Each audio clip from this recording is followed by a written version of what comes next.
ವೈದ್ಯರೆ? ನಿಮ್ ಹುಡುಗಿ ತುಂಬಾ ಬೇಗ ಚೇತರಿಸ್ಕೋತದಾಳಪ್ಪ. ಆದಷ್ಟು ಬೇಗ ಔಷಧಿ ತರಬೇಕು. ಈಗ ಹೊರಟಿದ್ದೀನಿ ವೈದ್ಯರೆ. ಆಕೆಯ ನಾಡಿ ಮಿಡಿತ ನಂಗೂ ನಿಂಗೂ ಇರುತ್ತಲ್ಲ, ಆ ಹಂತಕ್ಕೆ ತಲುಪ್ತಾ ಇದೆ. ತುಂಬಾ ಸಂತೋಷ ಗುರುಗಳೇ. ಈ ಟೈಮಲ್ಲಿ ಬಹಳ ಬೇಗ ಔಷಧಿ ಕೊಡಬೇಕು. ಔಷಧಿ ಕೊಟ್ರೆ ಬೇಗ ಸರಿ ಹೋಗುತ್ತೆ. ನೀನು ಎಷ್ಟು ಬೇಗ ಆಗುತ್ತೋ ಅಷ್ಟು ಬೇಗ ತಗೊಂಬಾಪ. ಸರಿ.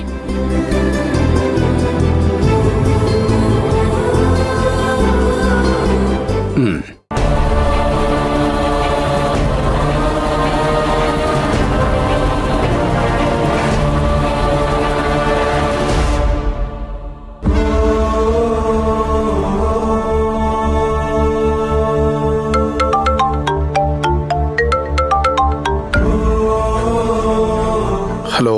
ಹಲೋ ರೀ. ಹೇಳು ಸುಮತಿ. ಏನಿಲ್ಲ, ಹೋಗಿದ್ರಾ? ಏನಾಯ್ತು? ಆ ವ್ಯಕ್ತಿ ಸಿಕ್ಕದ್ನಾ ಅಂತ ಕೇಳಕ್ ಫೋನ್ ಮಾಡಿದ್ದೆ ರೀ. ಸಿಕ್ಕಿದ್ದ ಸುಮ. ಆ ಪ್ಲಂಬರ್ನ ಭೇಟಿ ಮಾಡಿ ಮಾತು ಆಡಿಸ್ಬಿಟ್ಟೆ. ಆದರೆ ಅವನ್ ಫೋನ್ ಏನೋ ಬಿದ್ದು ಹೊಡೆದೋಗ್ಬಿಡ್ತಂತೆ. ಅವಳ ಬಗ್ಗೆ ಅಷ್ಟೊಂದು ವಿಷಯ ಗೊತ್ತಾಗ್ಲಿಲ್ಲ ಸುಮತಿ. ಅವನ್ ಫೋಟೋ ಕಳಿಸಿದ್ನಲ್ಲ, ಆ ಫೋಟೋದಲ್ಲಿರೋವಳು ನಮ್ಮ ಮಚ್ಚು ತರಾನೇ ಇದ್ದಾಳೆ ಅಂತ ಫೋಟೋ ಕಳಿಸಿದ್ದಾನಷ್ಟೇ ಅವನು. ಅವಳು ಎಲ್ಲಿದ್ದಾಳೆ ಅಂತ ಅಡ್ರೆಸ್ ತಗೊಂಡು ಅವಳನ್ನ ನೋಡಕ್ ಹೋಗ್ತಾ ಇದ್ದೀನಿ ಸುಮತಿ. ಒಳ್ಳೆ ವಿಷಯನೇ ಹೇಳಿದ್ರಿ ರೀ. ಆದ್ರೆ ನನ್ನ ಮನ್ಸಲ್ಲಿ ಒಂದು ಅನುಮಾನ. ಒಂದ್ ವೇಳೆ ಆ ಹುಡುಗಿ ಸುಶಾಂತ್ ಮೊದಲನೇ ಹೆಂಡತಿ ಶಾಂತಿನೇ ಆಗ್ಬಿಟ್ಟಿದ್ರೆ ಏನ್ರಿ ಮಾಡೋದು? ನಿನಗೆ ಆಗ್ತಾ ಇರೋ ಅದೇ ಭಯ ಗಾಬರಿ ನನಗೂ ಆಗ್ತಾ ಇದೆ ಸುಮತಿ. ಆದ್ರೆ ನಾನು ಸ್ವಾರ್ಥಿಯಾಗಿ ಯೋಚನೆ ಮಾಡಕ್ಕಾಗ್ತಾ ಇಲ್ಲ ಸುಮತಿ. ಒಂದ್ ವೇಳೆ ಅವಳೇನಾದ್ರೂ ಶಾಂತಿನೇ ಆಗ್ಬಿಟ್ಟಿದ್ರೆ,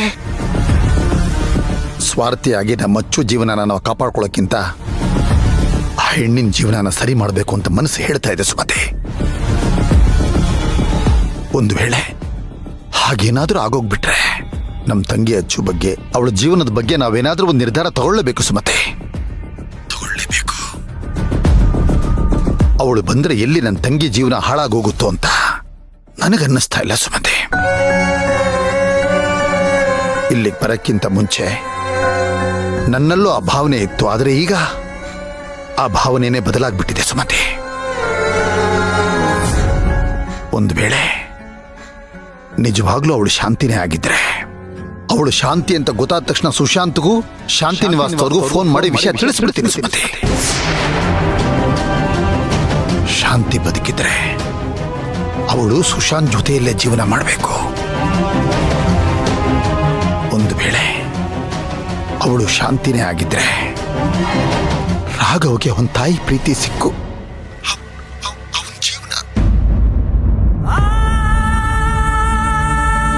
ಚೆನ್ನಾಗಾಗ್ಬೇಕಲ್ವಾ ಸುಮತಿ?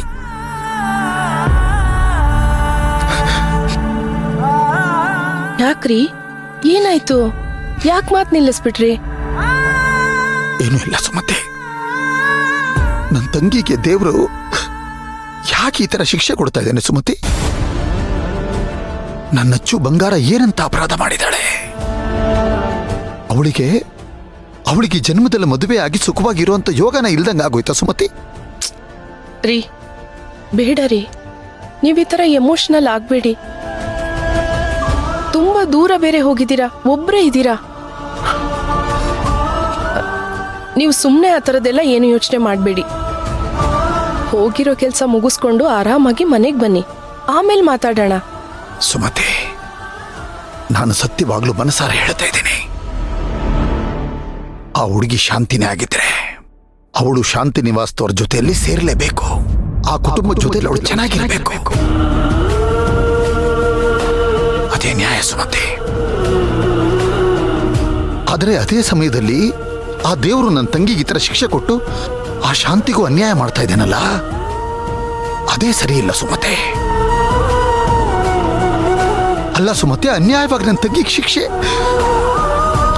ಗೊತ್ತಾಗ್ತಾ ಇಲ್ಲ ಸುಮತಿ, ಗೊತ್ತಾಗ್ತಾ ಇಲ್ಲ. ನಾನು ನೋವನ್ನ ಸಂಕಟನ ಯಾರ ಹತ್ರ ಹೇಳ್ಕೊಳ್ಳಿ ಸುಮತಿ? ನನ್ನ ತಂಗಿಗೆ ಅಂತ ಒಂದು ಒಳ್ಳೆ ಜೀವನ ಇಲ್ದಾಗೆ ಆಗೋಯ್ತಲ್ಲ ಸುಮತಿ.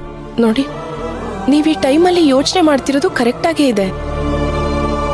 ನಮ್ಮ ಮಗಳ ಬದುಕನ್ನ ಬಿಟ್ಟು ಯಾರೋ ಶಾಂತಿ ಬಗ್ಗೆ ಯೋಚನೆ ಮಾಡ್ತಿದ್ದೀರಾ ಅಲ್ವಾ?